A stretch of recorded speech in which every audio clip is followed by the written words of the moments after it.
Open Volume Calculation on the Tools interface. Click and select the calculating area.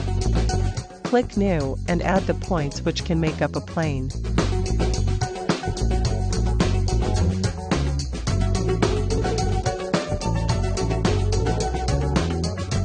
Click Map to check the plane's preview image.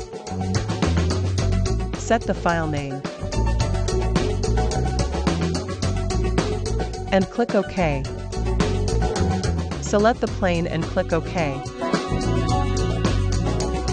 Select the calculation method based on the actual situation and input the required data.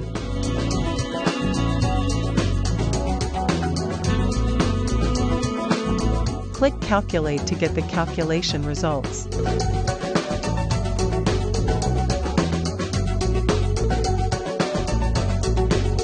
Click Save Results to save the PDF file to the local